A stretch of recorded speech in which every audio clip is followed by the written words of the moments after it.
Hello दोस्तों, हमारे channel अमृत coaching centre में आप सभी का स्वागत है। हर रोज की तरह आज भी एक नए टॉपिक के साथ आए हैं और आज का हमारा जो टॉपिक है वह क्लास 5 इंग्लिश लेसन 5 है, जिसका टाइटल है रिप वैन विंकल। यह एक अमेरिकन शॉर्ट स्टोरी है जो 1819 में पब्लिश हुई थी, आज से लगभग 200 साल पहले। और आज हम लोग इसको सरल हिंदी अनुवाद के साथ सीखेंगे ताकि आपको पूरी स्टोरी बहुत ही आसान तरीके से समझ में आ जाए और आप इसको पढ़ भी सके और दूसरे को पढ़ा भी सके। तो वीडियो को अंत तक जरूर देखिएगा और अपने दोस्तों तक शेयर करना ना भूलें। और यदि अभी तक आप हमारे चैनल पर नए हैं तो सब्सक्राइब कीजिए ताकि जब भी कोई वीडियो अपलोड करें तो आप तक बहुत जल्दी पहुंच सके। तो देखते हैं लेसन में क्या है। This story is about Rip Van Winkle, a good natured but lazy man. यह कहानी एक अच्छे स्वभाव वाले लेकिन आलसी आदमी रिप वैन विंकल की है। यानी यह जो स्टोरी है रिप वैन विंकल की है। आ गुड नेचर्ड यानी एक अच्छे स्वभाव वाले, बट लेकिन क्या है, लेजी मैन। लेजी का मतलब होता है आलसी, लेकिन वह बहुत आलसी था। Who goes away into the hills, जो दूर पहाड़ियों में चला जाता है। एंड फॉल्स और स्लीप, और सो जाता है। फॉल्स और स्लीप का मतलब जैसे नींद आ जाना, गहरी नींद में सो जाना। हिल का मतलब जानते ही पहाड़ी होता है। अवे, अवे का मतलब होता है दूर। When he wake awakens 20 years later, जब वह 20 साल बाद जागता है। लेटर का मतलब होता है बाद, ईयर्स का मतलब जो होता है वर्ष होता है, साल होता है। 20 यानी 20, अवेकन्स मतलब ये बना है नया वर्ड्स जो है अवेक से। Rip find that quite a few things have changed, तो रिप ने पाया कि काफ़ी कुछ बदल गया है। अब जब कोई 20 साल बाद कहीं अगर जाएगा, कहीं से आएगा, कहीं पर पहुंचेगा तो ढेर सारी चीज़ें बदली हुई नज़र आएगी। तो उसके साथ भी ये हुआ था। वह 20 साल बाद जब जागता है तो उसको ढेर सारी चीज़ें जो है बदली हुई नज़र आती हैं। अब जो है आपकी कहानी यहाँ से शुरू होती है। मेनी ईयर्स एगो, कई साल पहले। At the foot hills of the Catskill, Catskill के नाम से भी जानते हैं, माउंटेन्स, वाज और little village. Catskill, Catskill भी उसको कहते हैं। पहाड़ों की तलहटी में एक छोटा सा गांव था। यानी बहुत साल पहले, बहुत समय पहले जो है पहाड़ों की तलहटी में एक क्या था, छोटा सा गांव था। आप लोग जानते हैं माउंटेन का मतलब होता है पहाड़, जिसको बोलते हैं लिटिल विलेज यानी छोटा गांव। फुट हिल्स मतलब होता है उसके नीचे, पहाड़ों के नीचे, तलहटी जिसको बोलते हैं। In the village lived a simple good natured fellow named Rip Van Winkle. गांव में रिपवान विंकल नाम का एक सरल, जो होता है सिंपल, सिंपल मतलब होता है एकदम साधारण, नेक दिल साथी रहता था।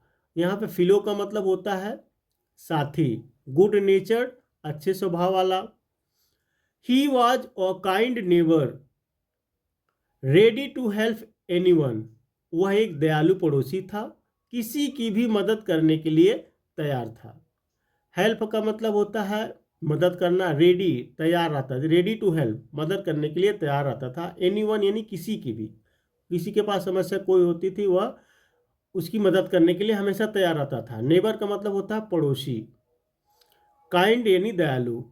Every one in the village liked him, गांव के सभी लोग उसे पसंद करते थे। एवरी वन का मतलब होता है सभी लोग, हर कोई। लाइक द यानी सेकेंड फॉर्म है, तो पसंद, पसंद करना। विलेज होता है गांव, तो सभी लोग उसको पसंद करते थे क्योंकि वह बहुत अच्छा था, सभी की मदद करता था, हमेशा तैयार रहता था मदद करने के लिए। सभी गांव वाले जो है उसको बहुत पसंद करते थे। The children of the village, गांव के बच्चे, shouted with Joy when ईवर they saw him, जब भी उसे देखते तो खुशी से झूम उठते थे। और गांव के बच्चे जो थे, जब भी उसको गांव में आते हुए देखते या गांव में कहीं भी देखते, सभी लोग खुशी से झूम उठते थे, क्योंकि वह इतना स्वाभाविक था और इतना अच्छा कार्य करता था, सभी की मदद करता था, सबसे प्रेम करता था। इसलिए सभी लोग जो है उससे बहुत खुश रहते थे। Because he played with them, क्योंकि वह उसके साथ खेलता था, बच्चों के साथ वह जो खेलता था, इसलिए सभी बच्चे उसके साथ खुश रहते थे। He taught them to fly kites, उसने उन्हें पतंग उड़ाना और and shoot marbles and told them long stories, और कंचे मारना सिखाया और उन्हें लंबी कहानियाँ सुनाई। तो वह जो था सभी बच्चों को पतंग उड़ाना सिखाता था, गोली खेलना सिखाता था और लंबी लंबी कहानियाँ सुनाई, मतलब उसको सभी बच्चों को स्टोरी यानी कहानी सुनाता था।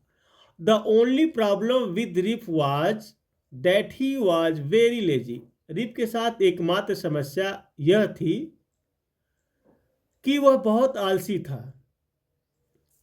He did no work on his own farm, उसने अपने खेतों पर कोई काम नहीं किया। And just idled away his time, और बस अपना समय बर्बाद कर दिया। आइडल होता है निष्क्रिय, जो कोई काम नहीं करता हो। तो वह कोई काम नहीं करता था, ना तो अपने घर पर ना तो अपने खेतों में, खाली अपना खाली समय जो है निष्क्रिय यानी कोई काम नहीं करता था, बर्बाद करता था। हिज फेंसेस वर फॉलिंग टू पीसेस, उसके बाड़े टुकड़े टुकड़े हो रहे थे। हिज काऊ वाज गोइंग अस्ट्रे, उसकी गायें भटक रही थी। स्ट्रे का मतलब होता है इधर उधर भटकना। Weeds grew on his farm, उसके खेत में खरपतवार उगाए थे। वीड्स का मतलब होता है खरपतवार, जिसे आप देखे होंगे जो घास उग जाते हैं खेतों में, वही चीज़। तो वह अपने खेतों बाड़ी में काम नहीं करता था, अपने गाय भैंसों को जो भी उसके पास थे उसको भी नहीं देख रेख कर रहा था। तो हर एक चीज़ उसके साथ जो है अजीब हो रही थी। अब खेतों में जब काम नहीं करेंगे तो घास पतवार उग ही आएगा, इस प्रकार से जो है वह बहुत आलसी था। Rip's constant companion was his dog named Wolf, Rip का निरंतर साथी उसका कुत्ता था जिसका नाम वुल्फ था। कंपेनियन का मतलब होता है निरंतर, हमेशा जो है साथ। कंपेनियन का मतलब साथी होता है, और कांस्टेंट का मतलब होता है निरंतर, यानी जो उसका साथी पक्का साथी था वह क्या था, कुत्ता था जिसका नाम वुल्फ था। टू अवॉइडिंग वर्क, वह काम से बचने के लिए, he would walk away into the forest with his dog, अपने कुत्ते के साथ जंगल में चला जाता था। वह काम से बचने के लिए अपने कुत्ते के साथ वह जंगल में चला जाता था कि कोई काम करना ना हो। वन डे, एक दिन, Rip just walked on and on, Rip बस आगे ही आगे चलता रहा। एक दिन क्या किया उसने, बस चलता ही रहा। And reached the highest part of the mountains, और पहाड़ों के सबसे ऊंचे हिस्से पर पहुंच गया। रोज तो थोड़ा ही दूर जाता था फिर वापस आ जाता था, लेकिन एक दिन क्या किया उसने, वह चलता रहा चलता रहा। तो वह कहाँ पहुंचा, पहाड़ी के सबसे ऊंचे पर पहुंच गया, सबसे ऊंचाई पर पहुंच गया। It was late in the afternoon, जब वेन ही रीच देयर, जब वह वहाँ पहुँचे तो दोपहर हो चुकी थी। जब वहाँ पहुँचता है तब दोपहर हो गई थी। Tired after his long climb, अपनी लंबी चढ़ाई के बाद थककर, he lay down and began day day dreaming, वह लेट गया और दिवा स्वप्न देखने लगा। ड्रे ड्रीम का मतलब होता है दिन में सपने देखना। बिगेन यानी शुरू करना होता है, डाउन मतलब नीचे। यहाँ पे क्लाइंब, क्लाइंब का मतलब होता है चढ़ना। वह लंबे मतलब ऊपर चढ़ते चढ़ते वह थक गया और सो गया, और सोने के बाद क्या किया उसने, दिन के सपने देखने लगा। It was soon evening and he realised, शाम होने को थी और उसने महसूस किया। रियलाइज्ड का मतलब होता है महसूस होना, इवनिंग यानी शाम। It would be night by the time he reached his village, कि जब तक वह अपने गांव पहुंचेगा तब तक रात हो जाएगी। अब वह सोचने लगा, महसूस किया कि जब तक वह गांव पहुंचेगा तब तक तो रात हो जाएगी। Suddenly he heard a voice calling out. अचानक उसने एक आवाज़ सुनी, Rip Van Winkle, Rip Van Winkle, यानी उसका नाम लेकर कोई पुकार रहा था, Rip Van Winkle, Rip Van Winkle. He looked around and saw a short old man with thick hair. उसने चारों ओर देखा और एक छोटा बूढ़ा आदमी देखा जिसके घने बाल थे। तो जब वह, अराउंड का मतलब होता है चारों तरफ देखना, जब वह आवाज़ सुनी तो उसने अपने चारों तरफ देखने लगा, क्योंकि उसी का नाम लेकर कोई पुकार रहा था। लेकिन देखता है एक छोटा सा बूढ़ा आदमी रहता है जिसके बाल जो है बहुत घने थे। And grizzled beard walking towards him with a barrel, और एक घिसी पिटी दाढ़ी एक बैरल के साथ उसकी ओर चला आ रहा था। He made signs to help him carry the barrel, और उसने बैरल ले जाने में मदद करने के लिए संकेत बनाए। उन्होंने संकेत किया कि भाई ये हमारा बैरल जो है ले चलिए, क्योंकि वह रिप वैन विंकल सभी की मदद करता था। Rip hurried to help the stranger, stranger का मतलब होता है अजनबी। रिप ने उस अजनबी की मदद करने के लिए जल्दबाजी की। हरीड का मतलब होता है जल्दी करना। Who caught his hand tightly, जिसने उसका हाथ कसकर पकड़ लिया था। Together they reached a place, साथ में वे एक ऐसे स्थान पर पहुंचे where there were some more odd looking men playing nine pins, जहाँ कुछ और अजीब, ऑड का मतलब होता है अजीब दिखने वाले पुरुष थे जो 9 पिन खेल रहे थे। अब वे जो है उसकी मदद करने के लिए गया, लेकिन दोनों एक साथ ऐसी जगह पहुंच गए जहाँ पे कुछ अजीब व्यक्ति बैठे हुए थे और एक गेम था 9 पिन खेल रहे थे। They were all dressed the same way, वे सभी एक जैसे कपड़े पहने हुए थे। यानी कई लोग अजीब थे और 9 पिन खेल रहे थे, लेकिन क्या है, वे सभी लोग एक जैसे कपड़े पहने हुए थे। ड्रेस्ड मतलब होता है कपड़े, सेम, सेम का मतलब होता है एक ही जैसा। And all of them had beards of various shapes and colours, और उन सभी की विभिन्न आकृतियों और रंगों की दाढ़ी थी। कई प्रकार के, वेरियस मतलब होता है कई तरह के, वियर्ड्स यानी दाढ़ी, शेप्स जैसे बोलते हैं ना दाढ़ी निकल आना। Even thought they were playing a game, भले ही वे एक खेल खेल रहे थे। Their faces were serious and there was silence, उनके चेहरे गंभीर थे और सन्नाटा था। सीरियस का मतलब होता है गंभीर, साइलेंस का मतलब होता है सन्नाटा, फेसेस मतलब चेहरे। वे लोग बेशक 9 पिन खेल रहे थे, बेशक एक खेल खेल रहे थे, लेकिन सभी का चेहरा क्या था, गंभीर था और सभी लोग सन्नाटे थे। The only sound was the nice of the balls, केवल एक ही आवाज़ थी, गेंदों की आवाज़। और वहाँ पर क्या थी, एक ही आवाज़ आ रही थी, जो लोग खेल खेल रहे थे एक गेंद की आवाज़ आ रही थी खाली, इसके अलावा कोई आवाज़ नहीं थी। Which accord in the mountains like thunder, जो पहाड़ों में गड़गड़ाहट की तरह गूंजती थी। इको का मतलब जानते हैं आप लोग, इको जैसे होता है गूंजना, और थंडर का मतलब होता है गड़गड़ाहट।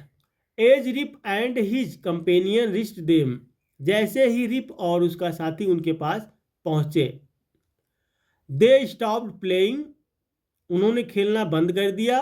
And stared at Rip with a fixed gaze, और रिप को स्थिर निगाहों से देखने लगे।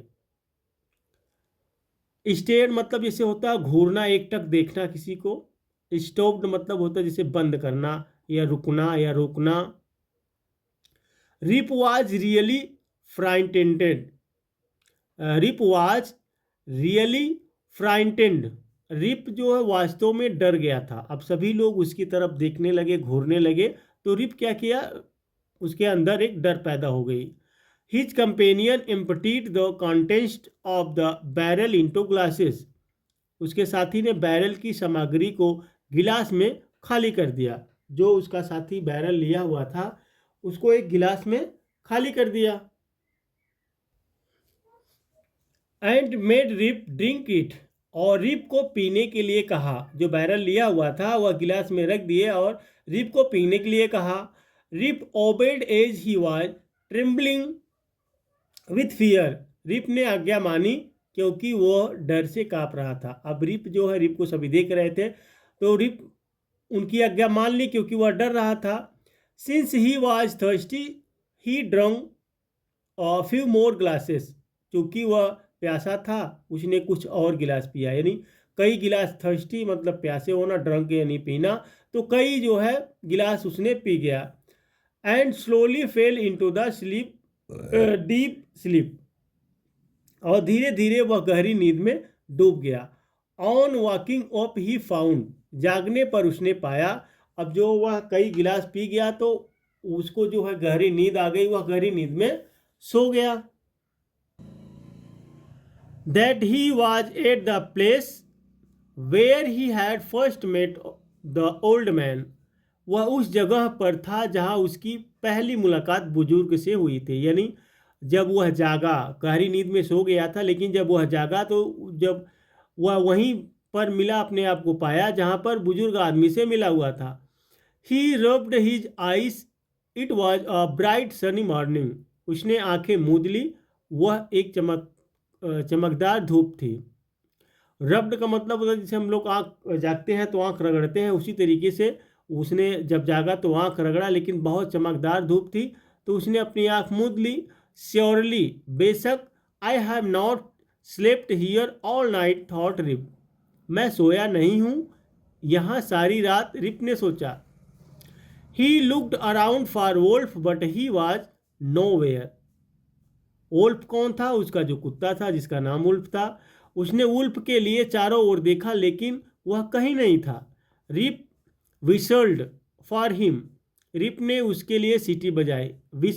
विसल का मतलब होता है सीटी मारना, सीटी बजाना। वुल्फ वुल्फ, ही देन शाउटेड, वुल्फ वुल्फ, फिर वह चिल्लाया। फिर शाउटेड का मतलब होता है चिल्लाना। अब वह अपने जो उसका साथी था, कुत्ता जिसको ले गया था, वह कहीं नहीं मिल रहा था, उसके लिए उसने सीटी बजाई। फिर जो है वह उसके लिए चिल्लाता है लेकिन वह कहीं नहीं दिखाता है। No dog was to be seen, कोई कुत्ता नहीं दिखाई दे रहा था। Where has this dog gone, कहाँ गया यह कुत्ता? अब वह जो है रिप है सोचने लगा। ही मटर्ड टू हिमसेल्फ, वह अपने मन में बड़बड़ाया। मटर्ड का मतलब होता है बड़बड़ाना। तो वह अपने मन में सोच रहा था कि भाई कुत्ता कहीं नहीं दिख रहा है, कुत्ता या चल कहाँ चला गया, अपने आप मन में बड़बड़ा रहा है। He began to descend the mountain to go back to his village. Descend का मतलब होता है वापस आना। वह अपने गांव वापस जाने के लिए पहाड़ से नीचे उतरने लगा। तो यहाँ पे बैक टू हिज विलेज, वो अपने गांव वापस आने लगा। As he neared the village, जैसे ही वह गांव के पास पहुंचा, he met a number of people, वह कई लोगों से मिला। But he didn't know any of them, लेकिन वह उनमें से किसी को भी नहीं जानता था। जब वह अपने गांव में पहुंचा तो कई ऐसे लोगों को देखा जिसको वह नहीं जानता था, नहीं पहचानता था। क्यों? क्योंकि वह 20 साल बाद वापस आ रहा है अपने गांव में। The villagers also stared at him equally surprised, गांव वाले भी उसे देखकर उतने ही हैरान हुए। Who is this man, said one, यह आदमी कौन है? उनमें से एक ने कहा। I am never seen him before, said another, हाँ मैंने इसे पहले कभी नहीं देखा, दूसरे ने कहा। फिर दूसरा कहता है, पहले कहता है ये कौन है, और दूसरा कहता है फिर यही मैंने कभी नहीं देखा है। Look at his long white beard and his wrinkled face, उसकी ओर देखो, देखो लंबी सफ़ेद दाढ़ी और उसका झुर्रीदार चेहरा। विंकल्ड मतलब होता है झुर्रीदार, फेस चेहरा, और बियर्ड मतलब होता है दाढ़ी। ऑन हियरिंग दिस, यह सुनकर Rip stroked his chin and Rip ने अपनी ठुड्डी को सहलाया और तो वह अपनी जो है स्ट्रोक का मतलब होता है सहलाना। तो ये सब बातें जो है वह गांव में जब पहुंचता है तो उसको कोई नहीं पहचानता है, तो ये सब बातें जो वहाँ के लोग एक दूसरे से कहते हैं। टू हिज अस्टानिशमेंट, अपने आश्चर्य के लिए, he found his beard had grown a foot long, उसने पाया कि उसकी दाढ़ी 1 फुट लंबी हो गई थी। And it was all white, और वह पूरी तरह सफ़ेद थी। An old woman walked up to him, एक बूढ़ी औरत उसके पास गई। And looked at his face for a moment, और एक पल के लिए उसके चेहरे को देखा। देन शी एक्सक्लेम्ड, फिर उसने कहा, it is Rip Van Winkle, यह रिप वैन विंकल है। Welcome home again old neighbour, घर में फिर से स्वागत है पुराने पड़ोसी। Where have you been these 20 long years, आप इतने लंबे 20 साल कहाँ थे। तो वह एक बूढ़ी औरत आती है, उसको पहचान जाती है, फिर से उसका स्वागत करती है, पूछती है कि भाई आप 20 साल से कहाँ थे। तो उम्मीद करते हैं यह लेसन आपको समझ में आया होगा, और इसी तरीके से हम पढ़ाते रहते हैं। किसी भी लेसन का आप लोग को इस प्रकार से सरल हिंदी अनुवाद के साथ वीडियो चाहिए, पढ़ना चाहते हैं, तो कमेंट बॉक्स में लेसन का नाम, क्लास का नाम लिखकर भेज सकते हैं, आप तक हम जरूर पहुंचाएंगे। हमारा यही एक सिस्टम है ताकि आप लोग को अच्छी तरीके से पढ़ना आ जाए। जो वर्ड आप लोग प्रोनाउंस नहीं कर पाते हैं उसका जो है प्रोनाउंस करने में भी ढेर सारी सुविधा मिलेगी। साथ ही साथ आप लोग को पढ़ना भी बहुत जल्दी आएगा। एक ऐसा ये उपाय है जिससे आप लोग कहीं भी रहें, कभी भी पढ़ें, हमेशा आप लोग को सरल ही लगेगा।